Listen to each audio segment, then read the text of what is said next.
강서구청장 보궐선거에 들어가는 비용이 39억 원 정도 된다고 합니다.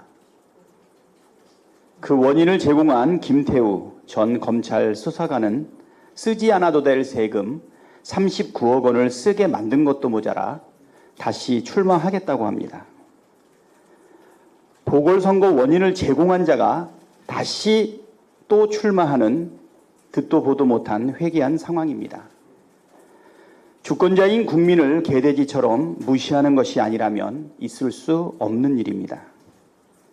그 길을 열어준 것은 윤석열 대통령입니다. 윤석열 대통령은 올해 5월 18일 대법원에서 유죄를 확정받은 지 3개월도 채 지나지 않은 김태우에게 면죄부를 주고 출마의 길을 열어줬습니다. 한마디로 사법부의 판단을 무력화하고 민주주의를 희롱한 것입니다. 모든 국민께서 느끼시듯 윤석열 정권의 폭주가 날이 갈수록 심해지고 있습니다. 사법부를 무시하고 입법부를 무시하는 것도 모자라 국민 주권을 짓밟으며 국민을 상대로 전쟁을 선포하고 있습니다. 살리라는 민생 경제는 아무 대책이 없고 막으라는 핵 오염수 해양 투기는 외면하고 있습니다. 독립운동가를 모욕하고 역사를 지우며 민주주의를 파괴하고 국민의 입을 틀어막고 전체주의 국가를 만들고 있습니다. 이번 강서구청장 보궐선거는 국민 무서운 줄 모르고 날뛰는 윤석열 정부를 심판하는 선거입니다. 선거 결과에 대한민국의 미래가 걸려 있다고 해도 지나치지 않습니다. 한두 표 차가 아니라 압도적으로 심판해야 국민 무서운 줄 알지 않겠습니까? 국민 여러분께서, 강서구민 여러분께서 투표로 윤석열 정권을 심판해 주십시오. 진교훈 후보의 승리, 민주당 후보의 승리를 넘어 주권자인 국민의 승리를, 민주주의의 승리를 일궈내 주시길 절박한 심정으로 호소합니다. 아까 정청래 최고께서도 이야기했습니다. 애초부터 질문이 잘못되었습니다. 검찰이 체포 동의안을 국회로 보내면 가결할 거냐, 부결할 거냐는 질문을 합니다. 이 질문은 근본적으로 잘못되었습니다. 검찰이 체포 동의안을 보내는 게 정당하냐가 제대로 된 질문입니다.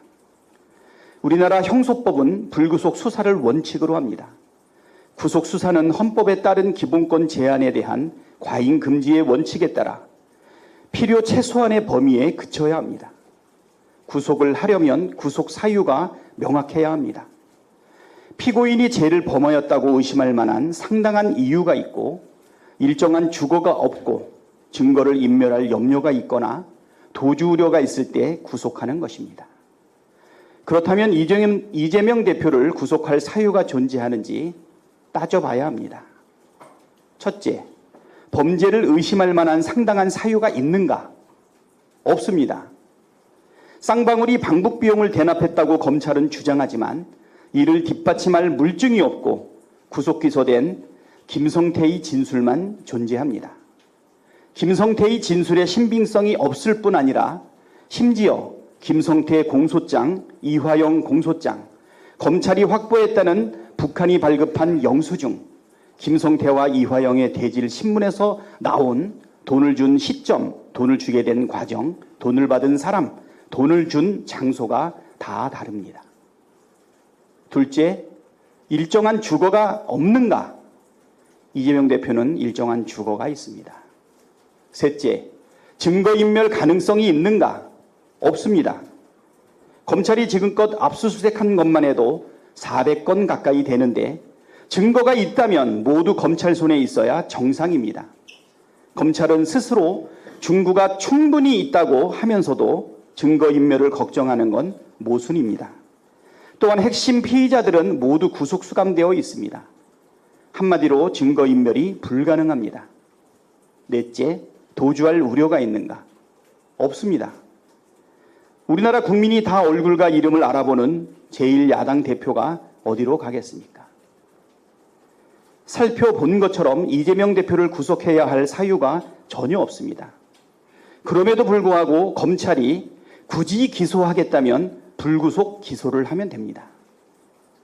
처음으로 돌아가 다시 질문해야 합니다. 검찰은 왜 무리라는 걸 알면서도 기어이 제1야당 대표를 구속하려 합니까? 그게 정당한 일입니까? 민주화 이전 독재 정권 시절로 회귀해서는 안 됩니다. 진술만으로 구속하고 진술만으로 기소한다는 것은 우리나라의 역사를 최소 30년 전, 아니 이승만 정권 시절로 되돌리겠다는 발상과 하나도 다르지 않습니다. 물증도 없이 진술에만 의존해서 구속하고 기소하는 것은 과거 간첩 조작 사건 당시 안기부나 국정원이 주로 즐겨 썼던 방법입니다. 고문을 통해 진술을 조작해낸 진술을 근거로 기소했던 일이 비일비재합니다. 이후 민주화가 진행되면서 그런 관행은 사라졌습니다. 국회의원은 국민을 대표하는 동시에 헌법의 가치, 민주주의의 가치를 지켜야 할 의무가 있습니다. 민주주의를 퇴행시키고 헌법 가치를 훼손하는 시도에 저항하진 못할 망정 스스로 들러리로 선다면 그 후과를 어떻게 감당할 수 있겠습니까? 민주당은 독재에 맞서 민주주의를 일구어온 자랑스러운 역사와 전통이 있습니다. 민주주의를 후퇴시키는 윤석열 검찰의 이 만행에 일치 단결하여 단호하게 대응하라는 국민의 명령을 받들어야 할 때입니다.